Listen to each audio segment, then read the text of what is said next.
Pittsburgh Steelers fans, what's going on? This is Jeff Hartman, editor of BehindTheSteelCurtain.com, here with you for another episode of the Steelers Preview.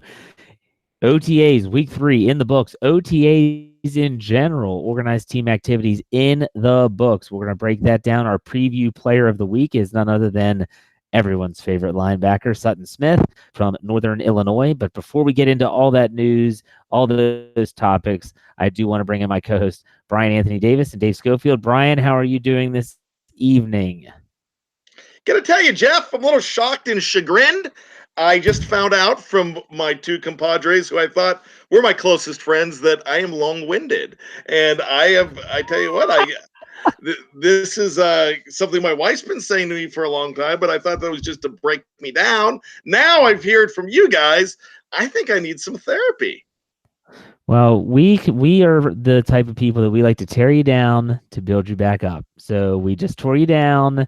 Now, Dave, welcome to the show. Let's build him back up. Let's start padding his ego. He's so great. He has the best either or questions at the end of the show. Oh, Brian he's the focal point of the show. But Dave, how's it going this evening? What's up? Good. The antithesis of Brian. Good. I love it. Okay. So Maybe you're right. Yeah, maybe he is. So let's get right to it. We were talking before we went on the air about us, guys. Is there any news that we need to cover? And really, in this stage of the game, no news is good news. I mean, there was some stuff that came out, like Artie Burns, the potential that he gets cut before training camp. We talked about Artie Burns a lot, and there really weren't any new interviews where people were, we haven't heard from him yet. They've kind of gone through all the media members at that point. And so what I want to do right now is we're just going to kind of fast forward through that section of the show. We're going to get right to our OTAs week 3 recap. They had 4 sessions this week. One of them was a trip to Topgolf. It was a team building event. And then the other 3 were regular on-field events. We'll start with Dave. Dave, OTAs week 3. What were your thoughts? Did anything stand out to you? What stood out to me the most was my disappointment when I would go to BehindTheSteelCurtain.com and did not get a critique of the golf swings by one Jeff Hartman. I was looking for that all week because based on the video of some of these guys, I really wanted to see you break down some of their swings. Some of them took pride in being the worst ones out there. Looked like they had a lot of fun, but you took my line. No news is good news. That article would be 3,000 words long. When I just watched, I think Stephon Tuitt, there was a video of him swinging the club and he missed the ball a couple. He was stepping like it was a baseball swing, and it wasn't like Happy Gilmore. It was atrocious. I'd rather them go to Dave & Buster's so I don't have to cringe every time I saw them swing a golf club. But Brian, what were your thoughts on OTAs week 3? Did anything stand out? No, you know what? What stood out for me is the fact that Sean Davis is back and Stephon Tuitt's back. And Sean Davis was talking about, look, I need to get a lot of interceptions. It's my contract year. But when I heard that, I'm thinking, nope, cut off. It's your contract year. And yes, you need to get a lot of interceptions. And really, but he seems focused. He seems ready to go. I'm glad he's in a contract year if that's what's going to go ahead and drive him. I'm completely fine with that. I like Sean Davis's game. I may be on the bottom half of that in percentage, but I really like what he brings to the team, and I'm excited for Tuitt to be back. And you talked about the organized activities. I love that they go out. They go somewhere, they do stuff together. A couple of weeks ago, and we never talked about this because it's really not newsworthy, but I thought it was cool. They did a steak cook-off challenge. The defense did together, which I believe Stephon Tuitt won that. But it was about a 5-minute video. It was them screwing around and having a good time. And I'm thinking that's fantastic. This is what this team needs. It was fractured in the last couple of years, and now it seems to be more congruent. So I'm loving it, and I'm ready to see these guys in pads. Yeah, there is a sense, and maybe it's just because the camera phones are out and they're filming it and they're putting it on social media. There's a sense that this team has a closer bond already than there was in the past. Again, this is just from an outsider's perspective. I have no inside information here. I have no sources or anything like that. It's just from what we're essentially drawing from that. I'm going to say that what I've noticed throughout all OTAs that I'm really excited for is that TJ Watt seems to be stepping into a leadership role this year very nicely. And it's something that I feel like he's been waiting for this. He talked about it in an interview with Steelers.com where he said, year one, you're there, you're a rookie, you're shut your mouth and you just do what you're told. Year two, you're getting there, but you're still not to the point where you can be that leader. And he's paid his dues now. He's in year 3. He's coming off double-digit sacks. He's coming off a Pro Bowl appearance. He has every right to be a leader on that team. And even when guys like Bud Dupree and Stephon Tuitt were praising him for his leadership, saying that he and Cam Hayward are going to be the captains of that defense, not literally, figuratively, because Cam Hayward's typically the captain by the Steelers organization. I'm excited to see TJ Watt. He fits that mold, in my opinion. And I think that him leading the way, they're going to follow. He's a guy that other players are going to follow. And that was my takeaway. I think TJ Watt is going to have a huge year this year. And it might not mean necessarily more sacks. I just think he's going to be an extremely disruptive player in all facets, dropping into coverage, stopping the run, rushing the passer, all that good stuff. So, Dave, anything to add before we move on? Oh, sorry, me? Yes. You're pulling a Brian there. Love you, Brian. I had something, but I don't remember what it was. Oh, that must have been good. I did. It was. But no, I like that Brian brought up I remember what it was now. You said that we're seeing this more of a camaraderie, more of a team. The question is, are they more of a team than they have been in the past, or we're just seeing it more? They might have been this way in the past, but we just didn't see it as much because we weren't looking for it as much. Regardless, I don't care why. I still like what I see. Okay, Brian, anything else to add? No, I'm not the best color man in the game for nothing, folks. There you go. Amen. Love that quote. Got anything to say, Monty? Nope. That's a major league reference if no one got that, by the way, with Bob Uecker. There are a lot of people in the live chat. So in case you're just hearing this in audio form and you didn't know we had a YouTube channel, we do. You can find us at BTSC Steelers Radio in the live chat. A lot of people were talking about Le'Veon Bell. There was news with Le'Veon Bell. We're not going to talk at length about this news with Le'Veon Bell. Let me just sum up what happened. He had over $500,000 of jewelry stolen from his quote-unquote girlfriends. And I'm just going to put this out there in the report. He was unable to name his girlfriends. You can use deductive reasoning here as to why 2 of his girlfriends that he didn't know their names had access to his room, stole from him, and then he's like, I don't know their names. Maybe their name was Roofie. I don't know what their names were. I'll tell you what, though. New York, have fun with this guy. That's all I'm going to say. Have fun with that guy. So with that said, we're not out. No, Brian, we're not getting into this. Okay, we're not getting into this. Oh, I've got a good one. All right. No. Okay, Dave, Stat Geek, start now, quickly. Stat Geek, I'm going. Okay, I've got to not BAD this because I got a little story to tell. I got to make it quick. I had a really good article I was working on for Jeff, or for the site, meaning to get to Jeff to get out for the site, and did a whole bunch of research on something and found something really, really interesting. And as I started to write the article, the exact same article, the exact same stats showed up on a different Steelers site. And I'm the kind of guy that even though I know that I'd already done the research and everything myself, I wasn't going to put it out there because I didn't want to make it seem like I got my information from another site. And I'm like, what am I going to do with all this work that I just poured in? So guess what? It's our Stat Geek section. There you go. So here it comes. What I was looking at was we're looking at the Steelers' turnover margin, which then specifically looks at their turnovers and their takeaways. So I'm going to do an over-under. I'm going to give you both of them, and then I'm going to give you the numbers behind them. But I'm going to usually I do one and then another, but they're both going to be similar stuff. I wrote my number in the wrong spot. That's why I couldn't find it. We're going to look for turnover margin in 2019. I'm going to say an over-under of -1, which is actually a very interesting number because the Steelers in their franchise history have never had a turnover margin of exactly -1. It's always been above or below that, and takeaways of 21. Now, the reason I'm going with the -1 for the turnover margin is when they're in the negatives, they're generally way in the negatives. Like this past year in 2018, their turnover margin was -11. Back in 2013, the last time they didn't make the playoffs before this past season, their turnover margin was -4. 2012, it was -10. 2011, it was -13.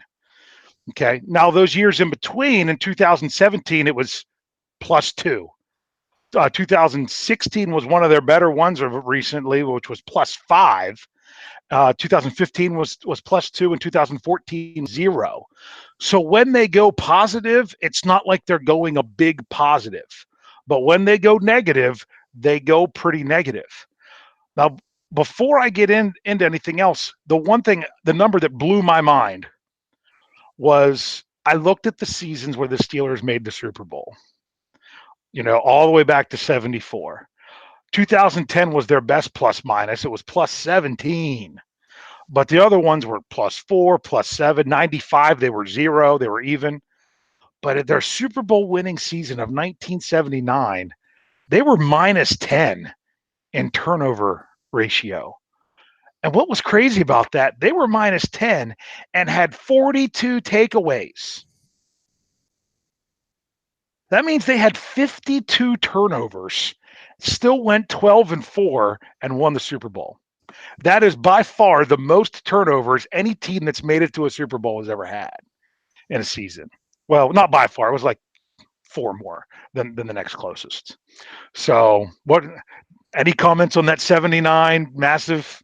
Yes. Looks like he wants to say something. Well, Bradshaw turned it over all the time. Yeah. And not only that, there were a couple games in 79 that they had 7-8 turnovers. There's a game against Cleveland. I think they had seven turnovers in one game, and Bradshaw threw 1 million interceptions. They did turn it over a whole heck of a lot. So yeah, I mean but they knew how to score, and they put up a lot of numbers that year too. Exactly. Jeff? Well, I was going to say Bradshaw, I'll never forget, and we're going to get into this in the offseason. Essentially, you have, if you look at his statistics, and we're going to get into the whole debate of Big Ben versus Bradshaw in the offseason. I think that's going to be its own episode. If you just look at his stats and I hate saying it, take away the Super Bowl wins, that's the most important statistic. His stats suck. He's not a Hall of Fame quarterback without 4 Super Bowl rings and 4 tries, period. I just don't see it. If you look at it, I went to a wedding, my fraternity brother's wedding. He's a Steeler fan, and he had stats of famous Steelers at every single table. And so you were seated at a famous Steeler table. So you could sat at Mean Joe Green's table, or we were at Terry Bradshaw's. And I was looking like, oh my best God. wedding ever. Yeah, these stats are awful. And he turned the ball over a lot. And he was real loose with the football, and I wasn't alive to see it. But at the same time, I've talked to my dad enough. I've seen a lot of videos. I've looked at the stats myself. I'm not shocked. But hey, they won a Super Bowl. Who cares? Jeff, you hit the nail on the head there, because you said the only stat that really matters is he was 4-0 in a Super Bowl. Mm-hmm, I mean, that's so true, because it's so funny, the different narratives. I'm going to get back to our takeaways in just a second, but the different narratives that we see, like during the season, I'll do stats articles and stuff like that, and all I get is a bunch of comments of the only stats that matter are wins and losses. I'm like, you know what? I agree. That's by far the most important stats. Now, these other stats sometimes tell us why they lead to wins and losses, but then Jeff gets roasted for the title of a podcast saying, will Ben Roethlisberger have a bounce back year? And everyone's yelling, he had 5,000 yards passing. How can it be a bounce back year? I thought the only stats that matters are wins and losses, and they didn't get to 10 wins and make the playoffs. So sometimes I just don't understand it, but we all know what we can do with statistics and how we can manipulate them any way we want.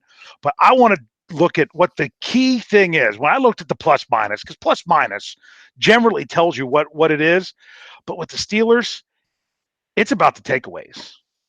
It really is about their defensive takeaways. Anyone remember? Do you know how many takeaways the Steelers had this past year? They only had 8 interceptions. Yep.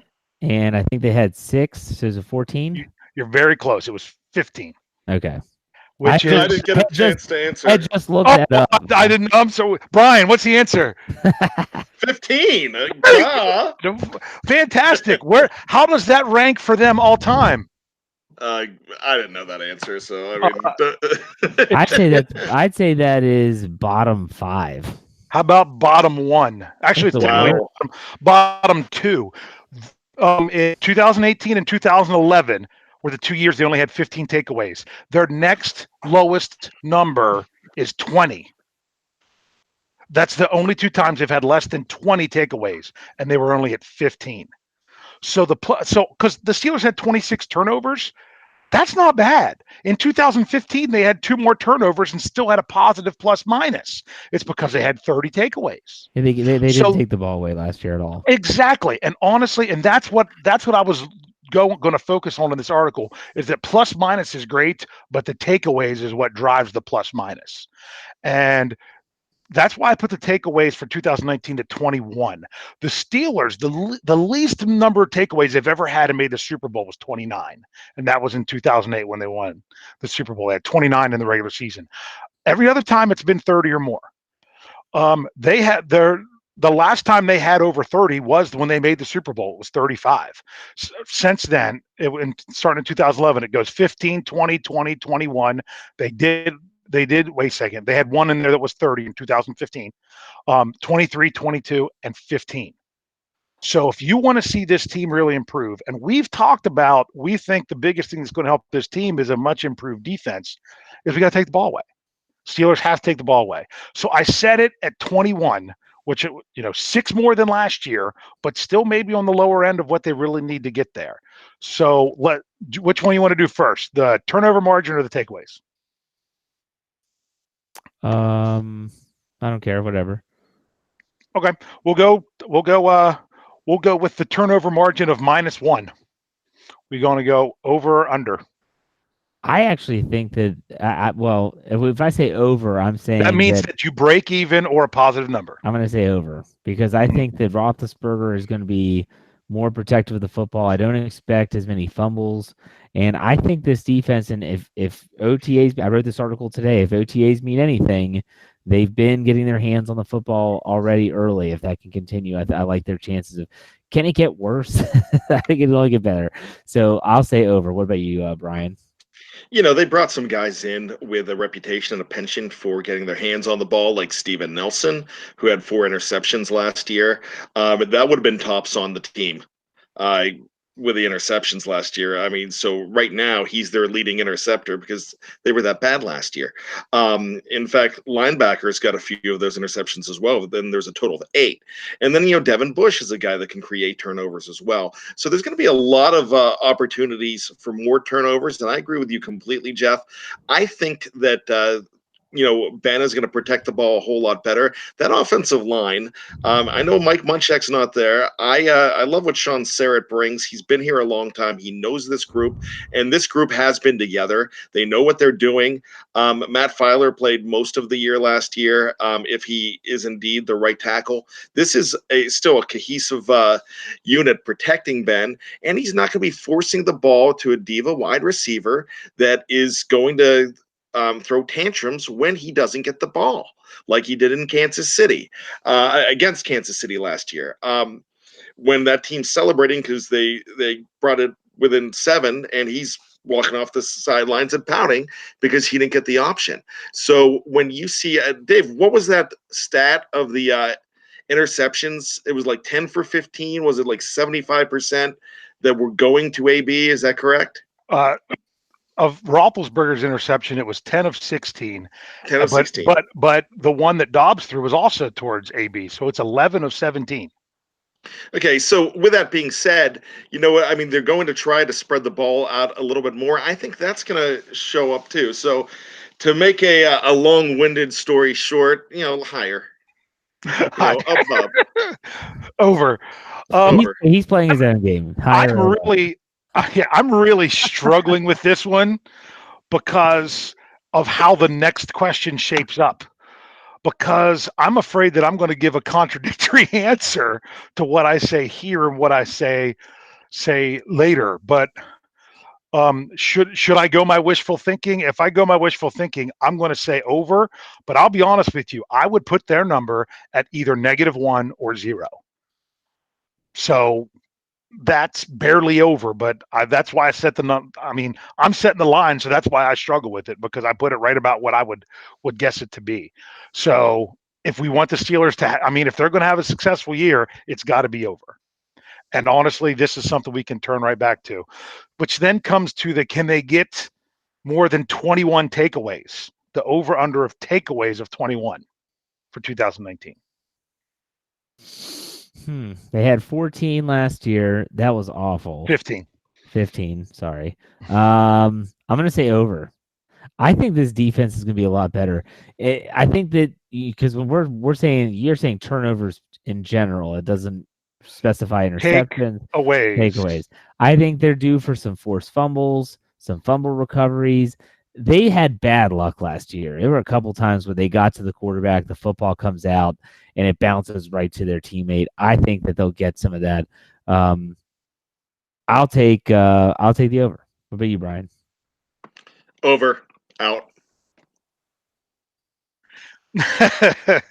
There you go. He used up he used his word quota on the first one. So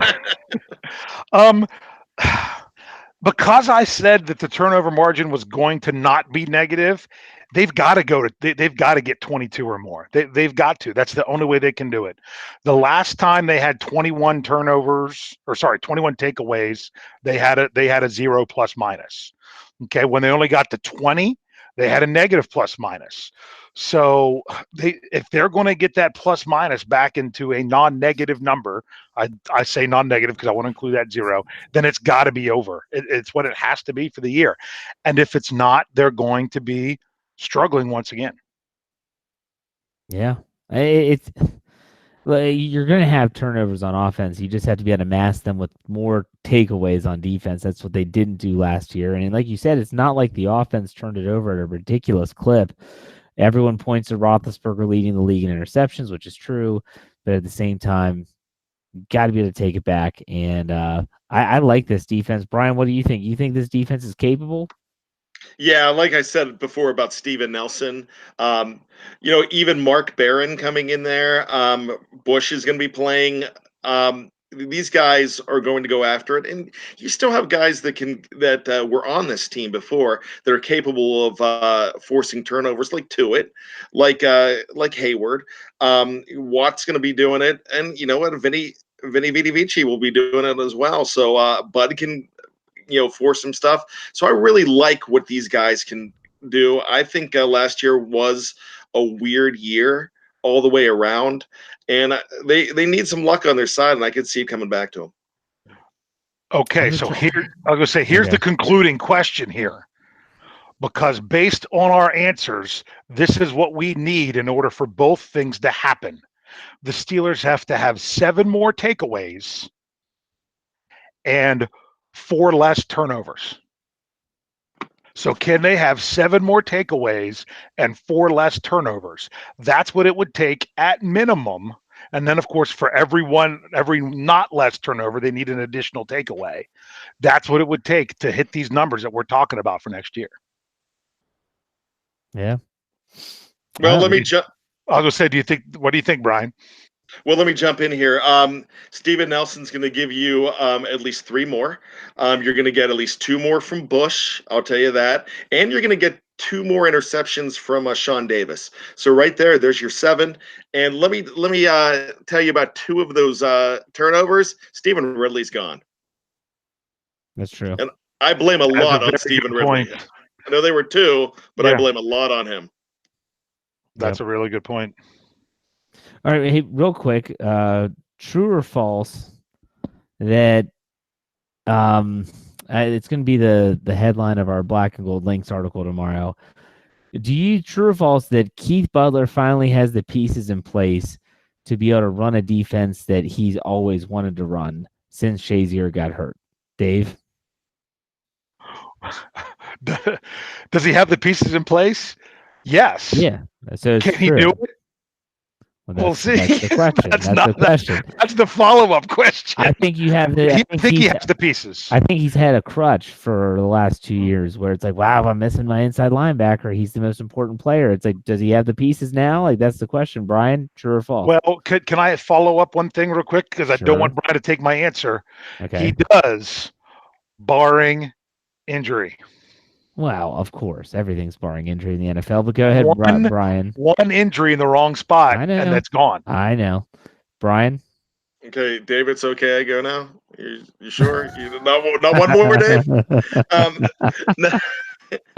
Dave muted himself, and he can't hear him.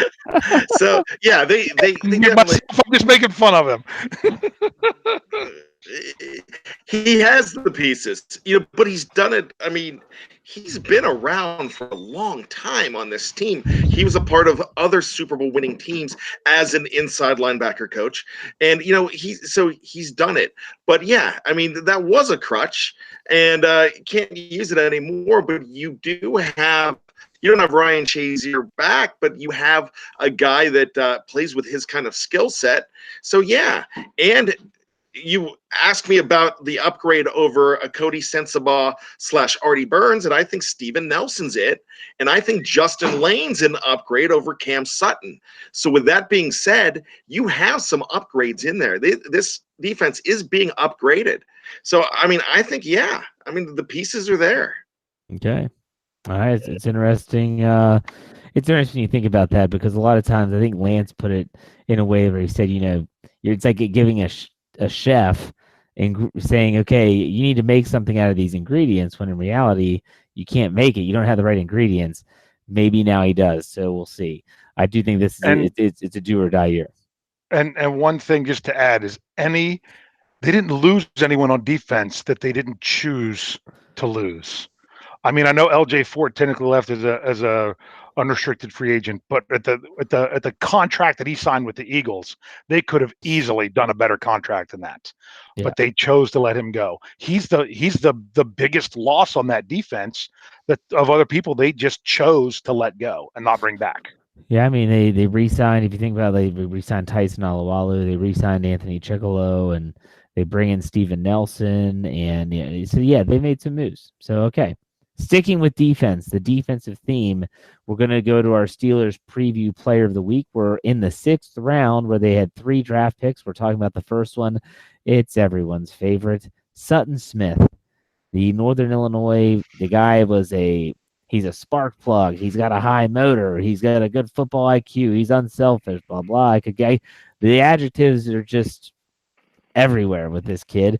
He's playing some fullback in OTAs. He's running with the outside linebackers as well. My question for you all to start this off, and it's how I headline this episode, is Sutton Smith nothing more than this year's training camp darling? Because I feel like I've seen several Sutton Smiths come through the Steelers organization and not make a freaking impact on the team. Brian, we'll start with you. Is he just another training camp darling? He is a training camp darling, but he has an opportunity to stick.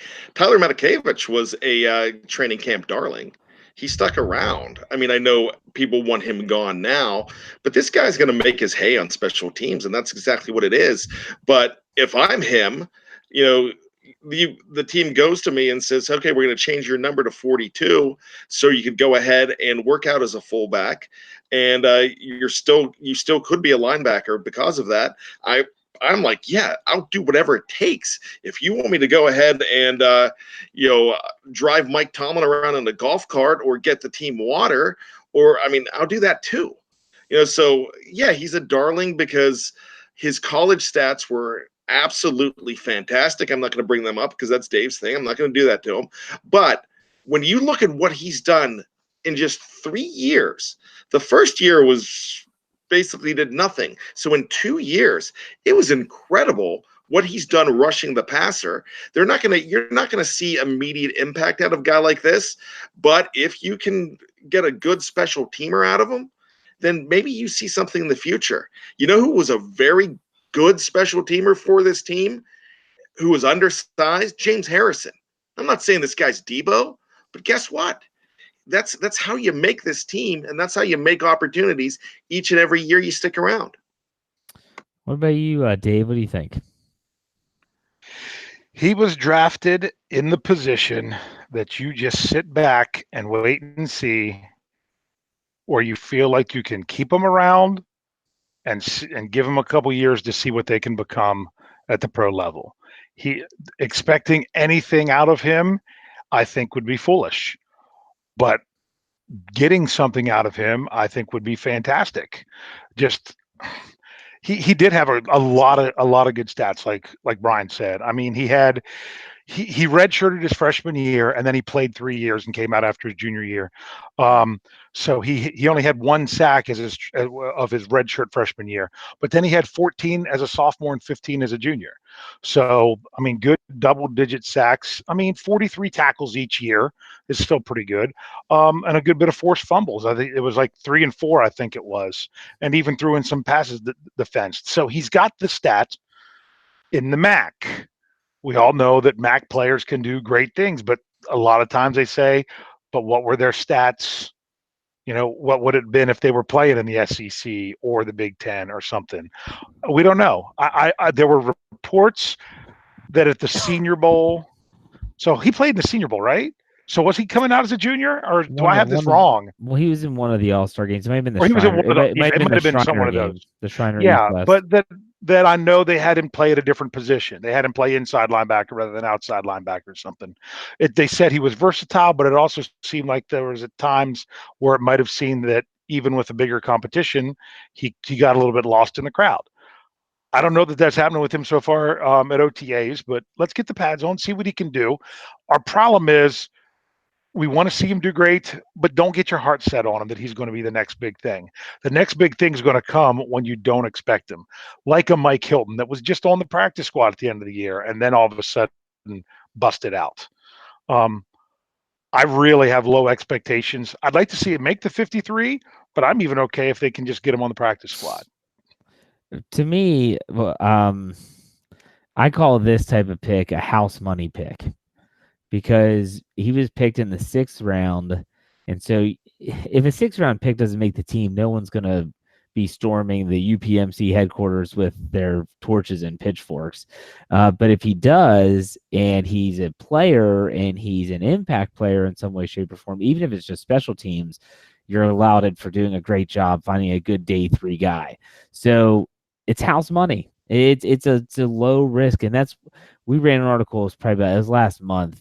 I reached out to some of the college websites that write about these players, and from the Hustle Belt, which is the website, which is a really cool name for a website, which is the name for the MAC website. One of their authors who followed Sutton Smith closely, he said the exact same thing. He said, look, this is a really low risk but a really high ceiling pick for the Steelers, because as a 6th round pick, what's the risk in that? But his ceiling is sky high because he does have good technique. He is a versatile player. This person in particular thought that he could be a very good sub-package specialist in the future, because like Dave said, they did try him at inside linebacker. He might be too small for an outside linebacker. So put him in space, let him use his athleticism. He was a running back in college as well. So he has that offensive mindset, that agility, that skill set. So it'll be interesting to see. But I know everyone's going to be watching when Sutton Smith takes the field, number 42 for the Steelers at Latrobe, to see what this guy's all about. And just remember, okay, even at the website, BTSC, we do the Isaac Redman Award winner. Typically, the guy that wins the Isaac Redman Award does not have a big role on the team. Just saying. I'm just saying that's the person that performs well in training camp and then just kind of is there. He's just kind of another player. He suits up on Sundays, but or maybe he doesn't suit up. Maybe he's inactive. So, Brian, real quick, send it back to you. Your thoughts on Sutton Smith making the team, being an impact player. What do you see his role being this year in 2019?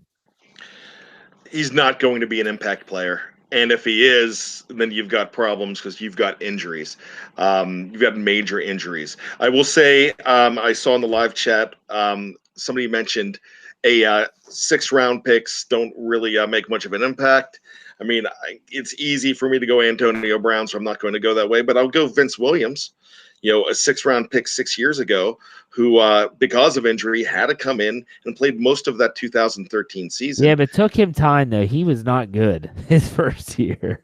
But he did play He a lot. started his first year. He had to. Well, yeah, because But- Larry Foote tore his biceps in week 1. I remember that. But- But I'm Yeah, saying he so he wasn't. a lot his first year, and he wasn't terrible for a 6th-round rookie.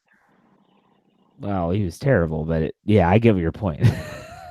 But with that being said, no, I don't expect this guy to go ahead and do anything this year. I expect him to possibly stick on the because of special teams or stick on the practice squad. If he's on the practice squad, you've got a dual threat player. You've got an offense.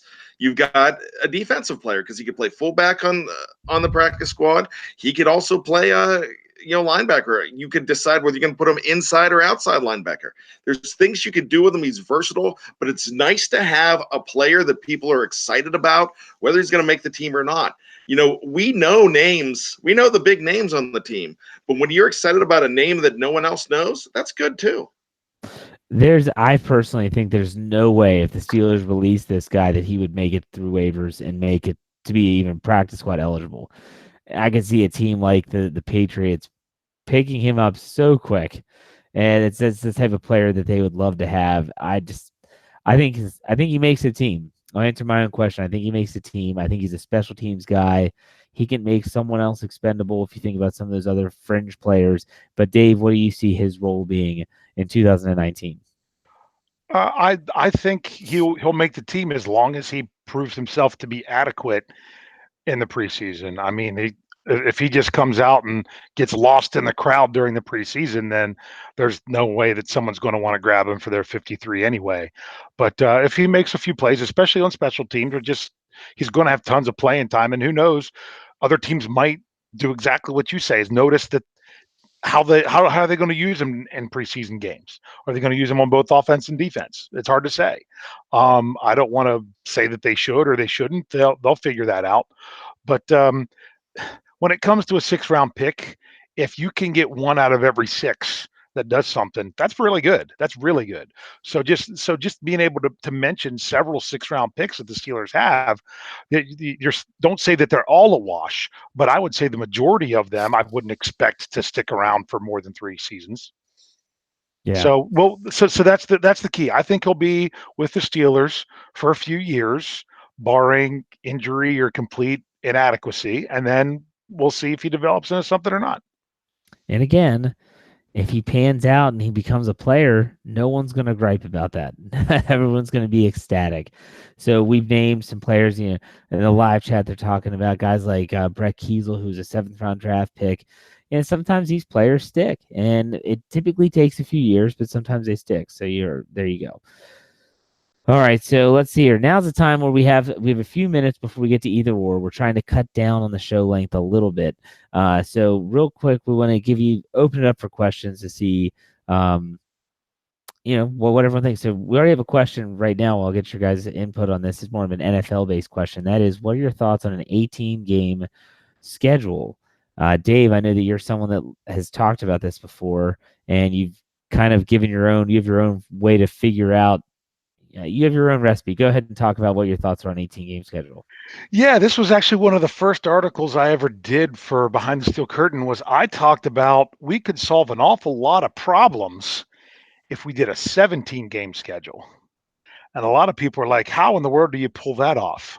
Well, you could cut the preseason back a game or two, depending on what you wanted to do, or keep it the same. But add a 17th game, make it I think I even proposed being the opposite conference team. You're 2 years removed from playing the team that's the same rank as you from last year, kind of like how they do at the AFC, but switch it out. And give every game, every NFL team a neutral game, a neutral site game. So when teams go to London, they don't lose a home game. Imagine playing some of these matchup games in other cities. I actually brought it up in the article. Last year, it would have been the Steelers would have played the Eagles. If you take that extra game and put it in Happy Valley, almost somewhat halfway in between both cities in that enormous stadium at Penn State. Could you imagine how electric that game could be between the Steelers and the Eagles? So you could take away the problems with, you could add more neutral site games like the Mexico cities, even other cities or college cities that don't always have NFL games. And you add an extra bye week to the season, and you put that bye week for every team the week before their Thursday game. So then you're never having to deal with players talking about the short week and the injuries that come out with that when you would have that Thursday game. So you would, in essence, have a week and a half a game and then a week and a half as a second bye. It could be crazy. I thought it was an interesting idea when I talked it out because it solved several problems. It's not perfect, but just an idea. So I don't know if the players would complain about having to play one more game. What about you, Brian? 18 games? Well, you know what? I was surprised to see Ramon Foster say that he was not completely opposed to it. For me, I have no problem with 18 games if you go ahead and take those 2 meaningless preseason games and knock them down to 2, and that's exactly what they would do. That actually gives. I know that's 2 more hard-hitting games that these players have to play, but I don't see it as being a problem. I mean, yeah, sorry, that's my dog in the background making those noises. She's a little whiny, and I saw your face. Yeah, she's there. See, she's just making some noise. I apologize. So that's why I'm stuttering too. But you know what? Why not go 18? Dave, I love your formula. I think it's great, but that's there's a lot of complications in that where it'd be easier just to say, okay, 9 games, 9 games, 9 on the 9 home, 9 road. There you go. Okay, for me, I don't care. More football, the better. Let's just put it that way. I really don't care. We have a super chat question, which, by the way, if you're in the live chat right now, there's a lot of questions being thrown out there. We have, just shy of 100 people in the live chat, I believe, at one point, and there's a lot of people talking and spouting off about some stuff. And Snowman says he used it $2, go straight to the site. We appreciate it. Who's your dark horse to make the team this year? That's a good question. Dave, we'll start with you. I'm going with PJ Locke at safety. Okay, Brian? Cameron Kelly at corner. I'll go with I think it's Drayvon Askew Henry at safety to make the team. That's my right there. Here's another. We'll go rapid fire. I was going to say real quick with Brian's, I think they've also been playing him at safety, like a hybrid position as well. And he could do either. And Brian Allen is now on the roster as a hybrid cornerback safety. He's also on the safety depth chart, which is interesting. That's new. Okay. Will Juju Smith-Schuster have over 1,000 yards receiving? Brian, we'll go with you first. Yes. Dave? Yeah. I agree too. Now, let's change that to 1,200. Will he have over 1,200 yards receiving? Brian? He almost had 15 last year. Yeah, let's go for it. Dave? I'll take the over. Okay, very good. I would be close to a push. I think he'll be right around 1,200. Will the outside linebackers get more production under Keith Butler with Joey Porter gone and Keith Butler now coaching not just the defense but also the linebackers? Brian, thoughts? It depends how desperate Bud Dupree is. I think we're fine with Watt. You know what? I really think they could. I think this is a hungry group, and Butler's always been good with those linebackers. Okay, what about you, Dave? I'm going to give a Brian answer. I'm going to tell a little bit of a story with it of why I don't like the idea. Not only was I a high school football coach, I was also a high school track coach. I was a state champion shot putter and collegiate shot putter myself, and I coached the shot put and the discus. And then there was one season where I took over as the head track and field coach. The year that I was the head track and field coach and also the throwing coach was the only year in my coaching career that I did not send one single athlete as a thrower to the state track meets because I was too divided and did not get to spend enough time with them to work on them individually. So not a big fan of the whole thing of, I mean, I know maybe they're really taking his defensive coordinator role back from him.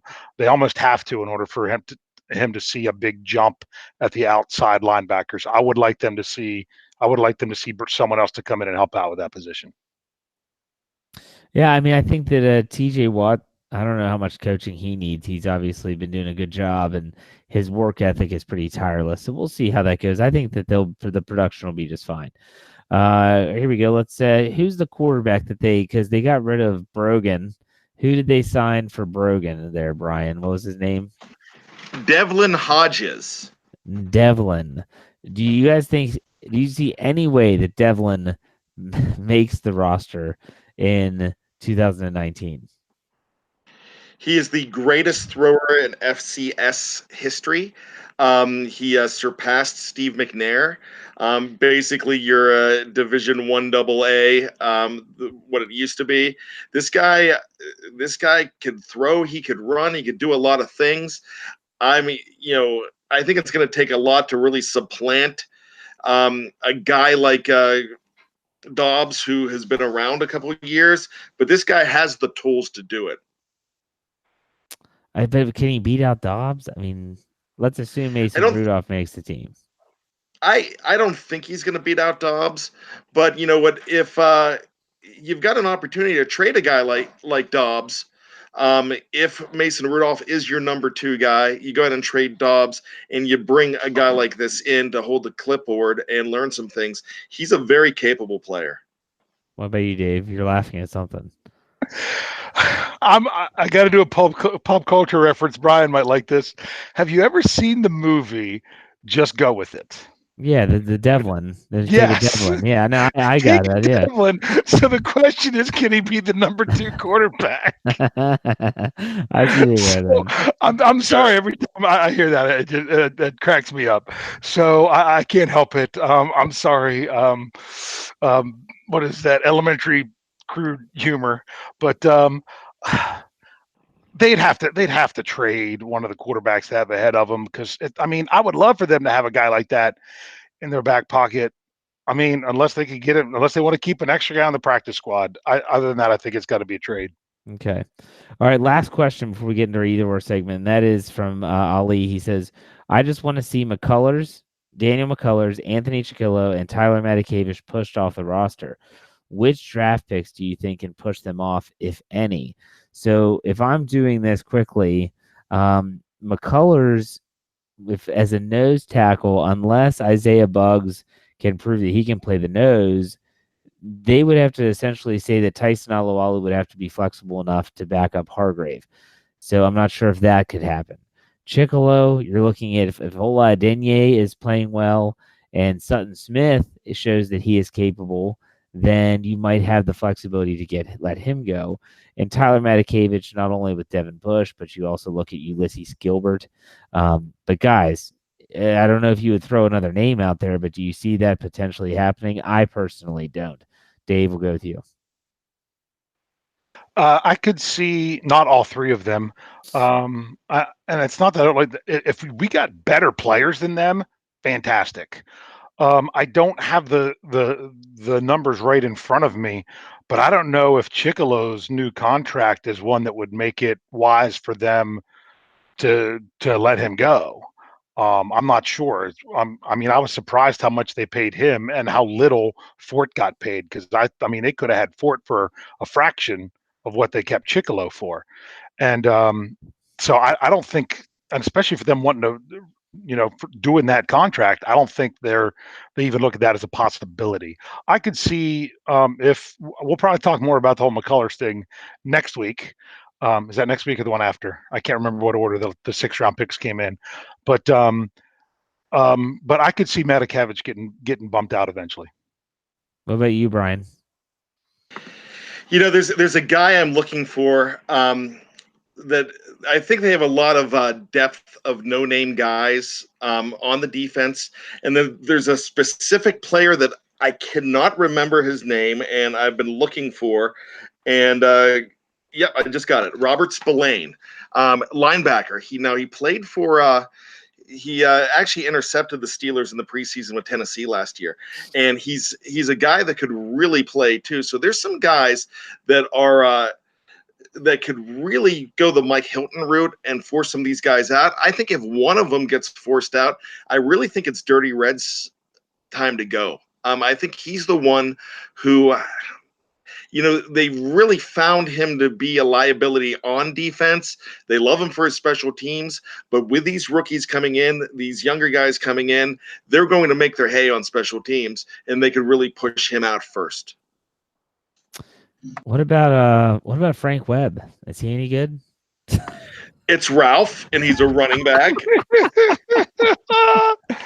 And you're getting a Ralph Webb jersey if he ever sticks. I'm telling you that. If he makes the team, I'll buy it from you. We'll get it straight from China. I'm not sure if they Oh, I can make. They have the feature now where you can go ahead and make your own jersey. Nice, very nice. Okay, so been a good show so far. Let's keep the momentum going here into our either or segment. That is where we ask questions. It might be Steelers related, might be non-Steelers related, and we have to go through and pick which one we would take. Now, I'm going to go first, and I'm going to piggyback off an article I wrote last Sunday for my letter from the editor. I'm not sure if you saw that.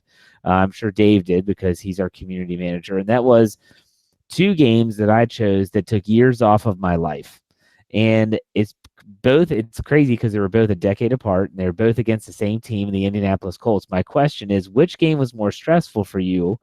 The 1995 AFC Championship game at Three River Stadium, captain comeback Jim Harbaugh with the Hail Mary that almost fell into the lap of a receiver, or the Jerome Bettis fumble game in 2005 in the RCA Dome against Peyton Manning? I can remember both of these vividly, and it's really tough for me to choose. Brian, I want to go with you first, get your take. Which was more stressful as a fan? Actually, 1995, January of 96 was more stressful. And here's the reason why. They were blowing that game. That was, they really had to come back. And I just watched this game maybe about 9 months ago when I was doing the Throwback Thursday games. And I watched them in their entirety before I write the article. And really, in the last 5 minutes of that game, they had no business actually winning that game. They got lucky on a couple of plays. There's a play that was almost could have been a pick six, and the guy just completely dropped it for the Colts. That game was going south fast, and when Harbaugh, I hate that guy, but Harbaugh, when he threw that ball into the end zone, it looked like it landed in his belly, and it really did. So I remember everybody, and I was at a party, and everybody's looking like, did he catch it? Is it a catch? And the next thing you know, you see arms waving like that, and you realize that they just went to the Super Bowl for the first time in 16 years, and you're just going absolutely nuts. A sidebar on that, we bought champagne. And since I was the big Steeler fan there, they opened the champagne, they popped it, and they poured it on my head. And if you've ever had champagne poured on your head and in your eyes, it stings. But those were tears of joy, my friend. That was the best pain I had in a long time. And the only thing that was even better was the time that I got punched in the face when Troy Polamalu took one back against Baltimore to go to that Super Bowl. I still don't know which one of my friends punched me in the face during that celebration. I don't care. Felt so good. What about you, Dave?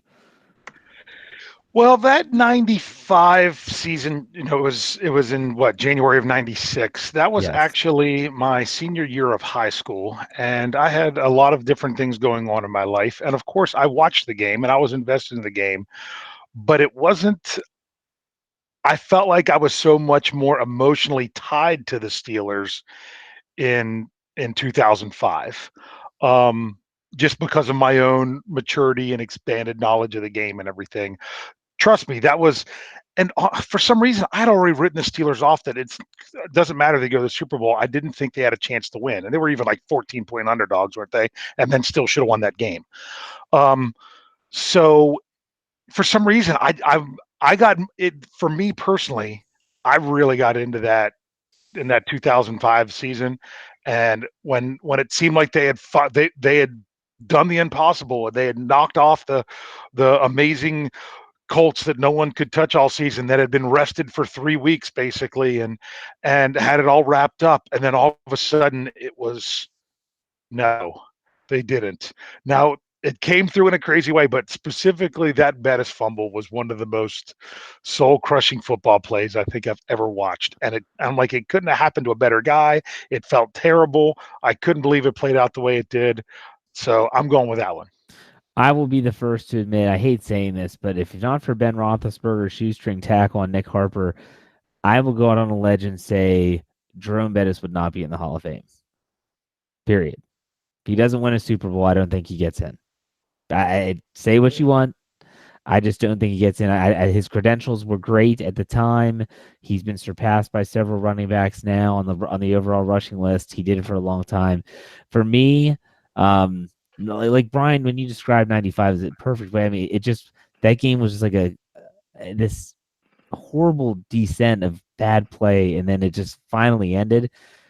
I felt that the Steelers were getting hosed in the Colts game, and it almost felt like the NFL wanted Manning to win when they overturned Polamalu's interception.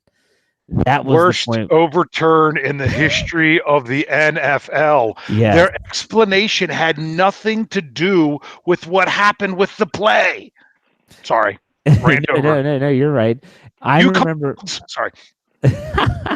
I just remember thinking, oh my gosh, the game should have been over. The fumble never should have mattered. It never should have happened.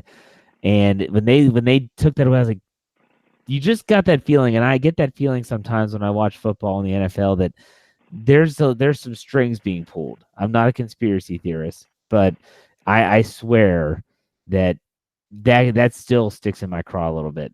So I'll take the 2005 game. Like Dave, I was a little bit older, a little bit more invested. Although I watched every second of the 95 game, I'll take 2005. So that's my either or for the night. Thought that was a good one. Real good one. What about you? What about you, Dave? What's your either or for the night? All right, I'll go away from football stuff. It's quite simple. I got to premise it with this. I'm not taking away your house and your regular functions of everything, and it'll make sense in a second. But what would you rather? Which one is more pleasurable or tolerable, maybe I should say, to live through? The 3 hottest days of summer when it's just so stinking hot you can't even go outside and do anything. You can still be inside in your air conditioning, but it's like you can't leave your house or you're going to be covered in sweat. Or the 3 coldest days of winter when it's just cold and drab and hopefully snowy. But all you can do is sit inside when it's nice and not nice and toasty. So which one would you rather? Which one is more tolerable for you? The 3 warmest days of the year or the 3 coldest days of the year? I will take the heat every single day of the week and twice on Sunday. I don't mind the heat. I'd rather take clothing off than try to add 15,000 layers.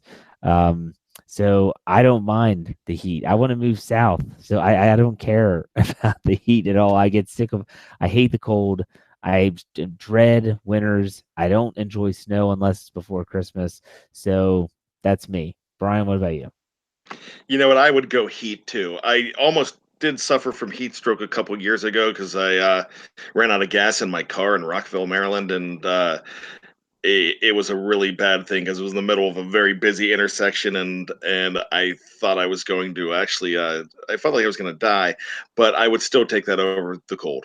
I just hate being cold, and I love summer so much, and I'm the kind of guy that gets the blues a little bit. I'm not a depressive guy, but the fact that winter comes around, like Christmas ends and football's over, and then you're dealing with January and then February and the cold. I just don't like dealing with that. So I'll battle the heat to feel good and be like Katrina and Waves would say, walking on sunshine, boys. You guys are crazy. You can layer up all you want, but you can only get so naked. The heat is awful. The heat I can is get very terrible. naked. I mean, I get so frustrated. I mean, as my parents were getting up there in age, I was trying to convince them when they went to move, when they moved into my grandma's house, that no, don't move there. Move down here closer to me, so I'll be around. At the time, none of my siblings lived close to my parents. Now my brother does, so it's a much better situation. But I'm like, be down here so I can help you guys out with stuff. And they said to me, they're like, you've got like 3 hours in the morning and 3 hours in the evening in the summertime. You can't get out and work in that heat any other time. And I'm like, yeah, you're right. I can't stay in the heat. The one nice thing is coming into the air conditioning, but forget the heat. I'll take the cold. Give me some hot chocolate or some great coffee, snuggled up under a blanket in my Steelers PJs, watching the snow come down to then go outside and play with the kids. I'll take that all the time. I would I take it year round. this sounds like the what is it, the Year Without Santa Claus versus the Heat Miser, and I'm Mr. Heat Miser. Sorry. Oh, he freaks me out. I'm Mr. Sun. I'm Mr. Heat Miser. I'm Mr. 101. Oh, wait, I'm not on mute. Sorry. All right, Brian, let's go to you for the final either or for the night. All right, guys. Jeff, you're a music guy. Dave, Yes. you're a guy. So just gonna ask you these questions. We've just had another rock biopic, the second one since November. Of course, Bohemian Rhapsody was a very award-winning film. It came out November 3rd, and now just last weekend, Rocket Man, the rock biopic. Regarding the life and times of Elton John came out. So I just want to be simple with this. If you're looking just straight music, are you going to go Queen? Or you can go Elton John. Oh, I thought you were gonna go. I know why you went with the biopics and stuff. I will take. Kind of depends on my mood. I like both of them a lot, but I'll take. There are more Queen songs that I like than than Elton John songs. So I'll take Queen. What about you, Dave?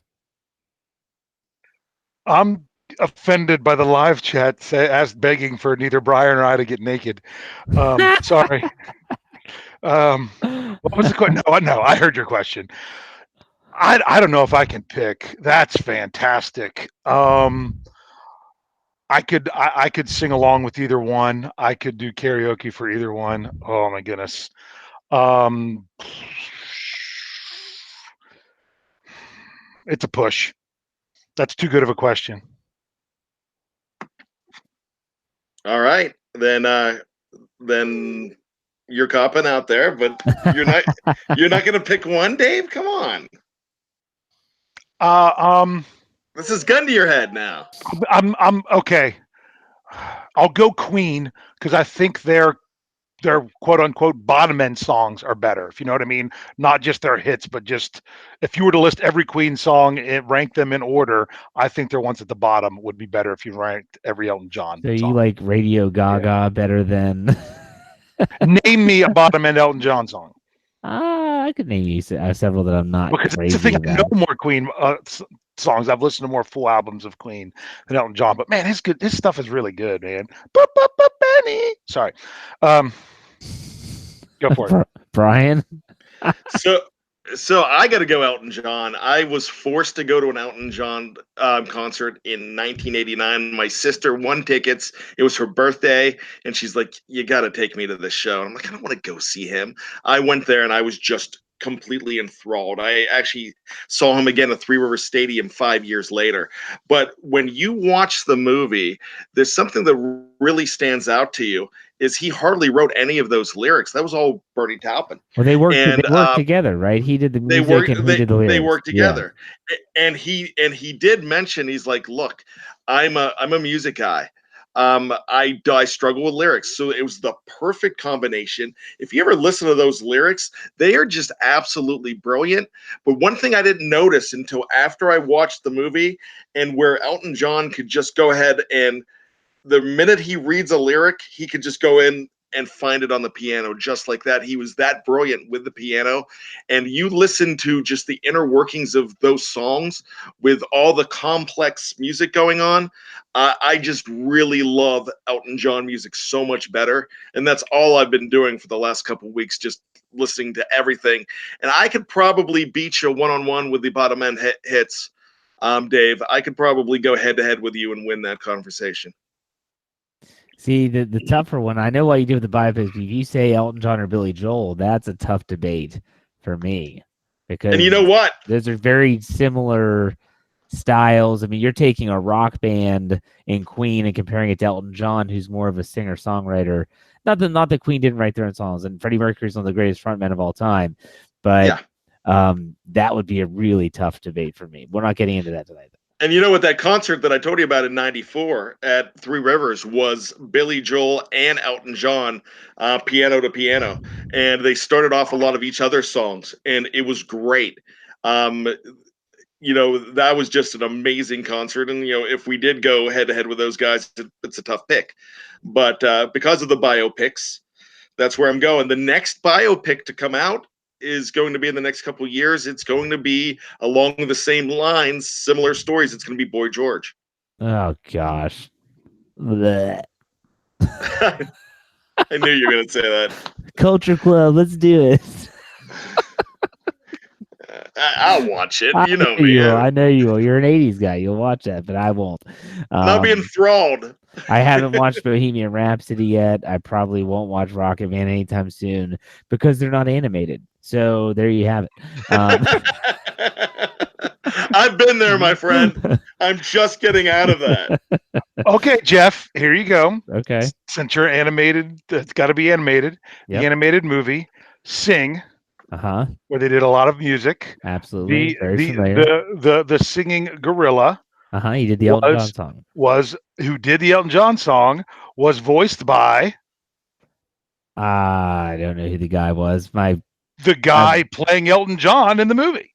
Taron Egerton. Taron Egerton. Did not know that. Great voice. Good kid. Mm-hmm. Yeah. That's a good movie, by the way. Sing is a very good movie. It got my kids introduced to a lot of music that they would not have been introduced to otherwise. So Same here. That's exactly. My kids, we love that soundtrack. And I mean, and it's got not only that, it's got the soundtrack has the original Queen and David Bowie, Under Pressure. You're right. The soundtrack. Yeah. Because that's in my van right now on CD. And the redone songs are really, really good. They give them all. They do a good job. And you know what? Yep. It got my kids into Sinatra and Elton John. Absolutely, yes. So when my kid wants to hear Sinatra and me download Sinatra music, I praise that movie, and I did. Yeah, no, it's good stuff. So we could ramble on for this for a while, but we're going to cut it short here. I do want to say that today, when this is being recorded on the 6th of June, is the 75th anniversary of the D-Day invasions. I just want to send a quick shout out to anyone that might have had a family member that was a part of that, the World Wars, the greatest generation, as they call it, and anyone that might be serving in our military right now. Maybe you're listening or watching this podcast overseas, and we just want to give you a big shout out and tip of the cap and respect and say that we appreciate all that you do. If we can give you some semblance of normalcy by talking about the Steelers and again, it gets your mind away from everything, then I consider it a job well done because I can't thank you enough for what you're doing for us in our country. So there you have it. So, guys, yeah, absolutely. So make sure you check back on Sunday. We'll have another episode of The Standard is the Standard, but we will be back next Thursday for another episode of the Steelers Preview. We will see you then.